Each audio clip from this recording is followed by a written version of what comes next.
Ito, mataas pa rin ang tiwala ng publiko sa mga pamahalang panlalawigan dyan sa Calabarzon.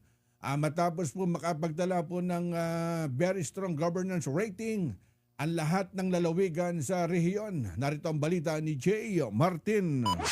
Target on air. Live report.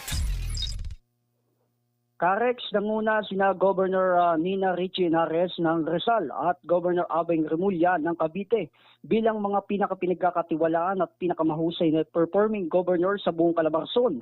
Ayon sa pinakahuling boses ng bayan, governance assessment ng RPMD Foundation Incorporated. Batay sa survey na isinagawa noong April 1 hanggang April 8 taong kasalukuyan, nakapagtala sina Governor Henares ng 77.1% index of governance, habang kasunod naman si Governor Remulla na may 76.7%.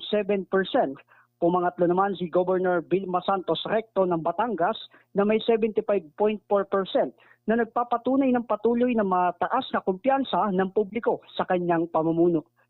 Samantala, nakakuha naman si Governor Sol Aragones ng Laguna ng 73.1%, habang si Governor Helen Tan naman ng Quezon Province ay nakapagtala ng 70.6%.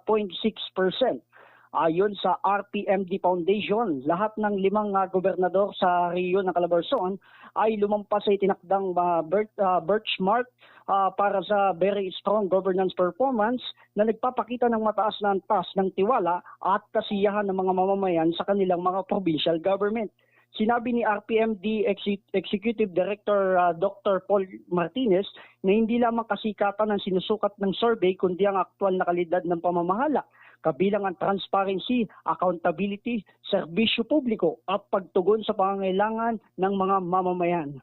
May kabuuang 5,000 respondent naman mula sa Cavite, Laguna, Batangas, Rizal, Quezon ang personal na in-interview para sa nasabing survey.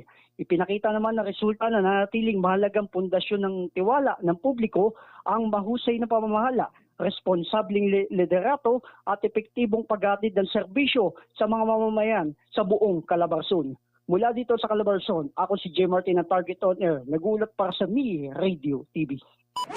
Target on air. Live report.